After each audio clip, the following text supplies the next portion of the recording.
My दिल goes my दिल goes ओफो मालिनी, तो चुप नहीं बैठ सकती है क्या? चल रख इस किताब को। यहाँ जब देखो तब किताबी कीड़ा बनी रहती है। अरे ये कॉलेज के दिन तो होते ही मस्ती मजाक करने के हैं, मगर अब ये मैडम एकदम सीरियस मोड में रहती हैं। बस पढ़ाई पढ़ाई पढ़ाई। वैसे भी अभी अभी तो प्रेम रंगा मैडम की नई नई शादी हुई है। तू लिख के ले ले बेटा, कम से कम 2-4 दिन तो वो अपना लेक्चर झाड़ने नहीं आने वाली। Good morning students. ओ तेरी भैंस की आंख ही कहां से टपक गई। लेक्चरर प्रेम रंगा को कॉलेज की क्लास में देखकर चारों सहेली निधि, सुहानी, राधा, मालिनी चुपचाप बैठ जाते। चारों मिडिल क्लास परिवारों से थीं। चारों के बीच की बचपन की गहरी दोस्ती थी।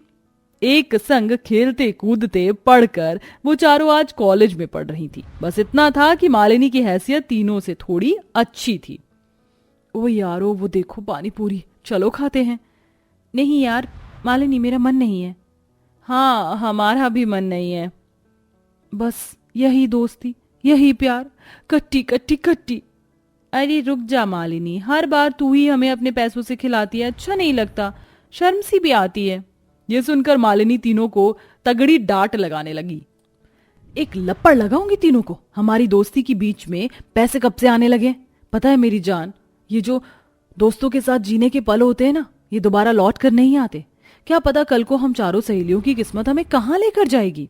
बातों ही बातों में मालिनी ने वो कह दिया जिसे सुनकर निधि, राधा और सुहानी का दिल भर आया, क्योंकि उन्होंने कभी सोचा ही नहीं था कि जिंदगी में आगे चलकर उन्हें एक दूसरे से बिछड़ना भी पड़ेगा।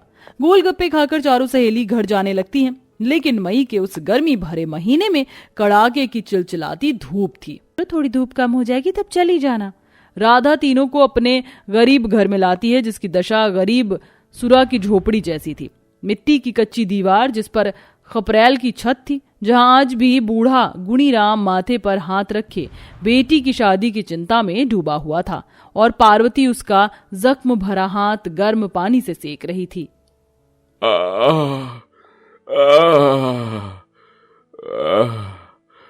वाह, अरे जरा धीरे धीरे भाग्यवान। धीरे धीरे कर रही हूँ, देखो तो कितनी चोट लगी है। थोड़ी थोड़ी करके ईंट भी तो ढो सकते थे। बुढ़ापे का शरीर है, उसी हिसाब से काम कर लिया करो। अगर खुद को देखूंगा तो कैसे करूंगा? राधा के हाथ पीले। पूरे 23 बरस की हो गई है। दुनिया जमाना बहुत ताने मारता है। एक ही सवाल पूछते हैं, गुनीराम कब करेगा बेटे की शादी? एक तो ये महंगाई जीने नहीं देती, उसमें एक गरीब इंसान रोटी खाए या बेटी का दहेज जुटाए। बोलो, बिना दान दहेज के एक गरीब बेटी को कोई भी अपने घर की बहू नहीं बनाना चाहता है। पता नहीं जमाना इतना क्यों बदल गया है। ऐसा कहते हुए उस गरीब पिता के चेहरे पर बेबसी लाचारी साफ साफ दिख रही थी। दरवाजे पर खड़ी उसकी बेटी राधा सारी बातें सुनकर दिल ही दिल में रोने लगती है, और तीनों सहेली भी दुखी होती हैं। अरे बेटू, तू कब आई? नमस्ते चाचा जी। अरे सुहानी, निधि, मालिनी, आओ ना बिटिया, अंदर बैठो, बाहर काहे खड़ी हो? तभी सुहानी गुणीराम को हिम्मत देते हुए कहती है, चाचा जी राधा की शादी की चिंता मत कीजिए, उसकी 3-3 सहेलियां भी तो हैं। हमसे जितना बन पड़ेगा हम भी करेंगे शादी में। कल राधा को देखने लड़के वाले आ रहे हैं। ये सुनते ही तीनों की आंखें नम सी हो गईं। उस दिन रात भर भी तीनों को नींद नहीं आई। तड़के सुबह ही तीनों राधा के घर आ गईं। तीनों के हाथों में सजावट का थोड़ा सा सामान था। कोई चादर फूलदान लाई थी तो कोई नाश्ते की प्लेट और मालिनी अच्छी सी साड़ी। सुहानी, निधि, मालिनी, ये सब क्या है? हमें जरूरत लगी इसलिए हम ले आए। राधा, ये देख, गुलाबी रंग की साड़ी तुझ पर खूब जचेगी। आजा मैं तुझे तैयार कर दूं। हाँ, बाकी का काम हम देख लेंगे। चारों सहेलियों में ऐसा मेल मिलाप देखकर पार्वती की बूढ़ी आंखें बरस पड़ी।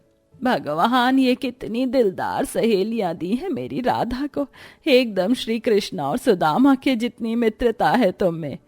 मालिनी अपनी गरीब सहेली को अपनी साड़ी पहनाकर बहुत ही बढ़िया मेकअप कर देती है। उधर निधि और सुहानी पूरे घर की साज सजावट कर देती हैं। इतनी देर में नवीन अपनी माँ गायत्री के साथ आ जाता है। पूरा घर जैसे ईंट की भट्टी जितना तप रहा था। राधा पल के झुकाए अपनी तीनों सहेली के साथ नाश्ते और चाय की प्याली के साथ आती है। प्रणाम माँ जी। खुश रहो बेटी। जी आपको भी नमस्ते। जी नमस्ते। एक पिता होते हुए गुणीराम लड़के की माँ के सामने हाथ जोड़कर अपनी बेटी की तरफ डबडबाई आंखों से देखकर कहता है, गायत्री जी, मेरी बेटिया मेरे जीवन भर की जमा पूंजी है। जी आंटी जी, एकदम सोने का दिल है हमारी सहेली का। भाई साहब, मुझे राधा पसंद है, बस हाथ जोड़कर एक विनम्र निवेदन है आपसे कि बारात का अच्छे से स्वागत सत्कार कर देना और बाकी जो आपका दिल करे या जो आप अपनी इच्छा से देना चाहें वो दे देना। और जून की भीषण गर्मी के महीने की शादी की तारीख सुनिश्चित होती है। शादी का खर्चा जोड़कर गुड़ीराम चिंता में आ जाता है। भगवान, कम से कम मैं भी करके शादी का खर्चा 3 लाख आ रहा है। मगर जी उतना पैसा कौड़ी तो हम गरीब के पास है भी नहीं।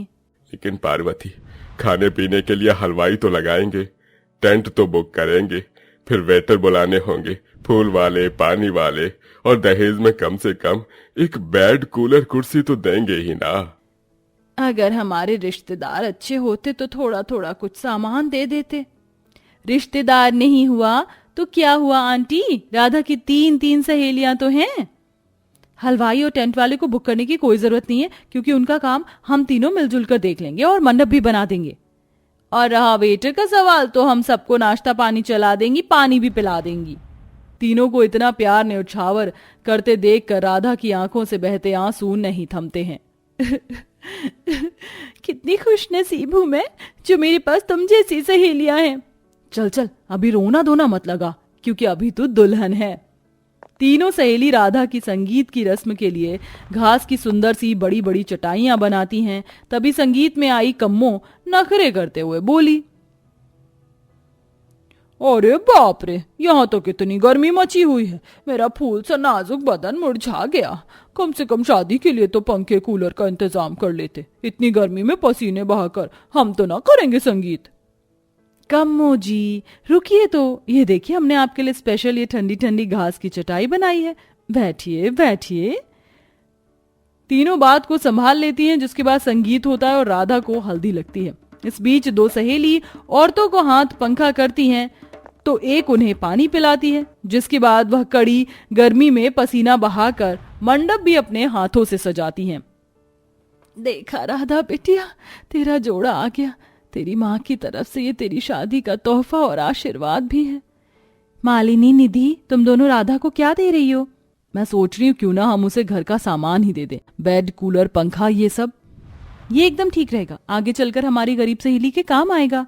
तीनों सहेलियां अपने जमा किए हुए एक एक पैसा खर्चा करके अपनी सहेली के लिए बढ़िया क्वालिटी का कूलर, बेड, पंखा, कुर्सियां, बहुत कुछ खरीद कर लाती हैं, जिसके बाद वह राधा को दुल्हन की तरह सजाती हैं। शिट यार, कितनी ज्यादा गर्मी हो रही है कि राधा का मेकअप भी सेट नहीं हो रहा है। महंगा मेकअप होता तो लॉन्ग लास्टिंग चल जाता। मालिनी, जरूरी नहीं कि मेकअप महंगा लगाने से राधा दुल्हन दिखेगी।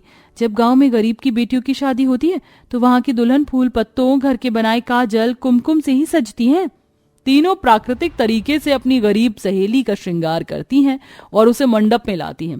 राधा किसी अप्सरा जितनी बहुत ही खूबसूरत दुल्हन लग रही थी, जिसके बाद गर्मी में उसकी शादी अच्छे से होती है और विदाई के पल अपनी तीनों सहेलियों के गले लगकर वो उन्हें धन्यवाद देती है।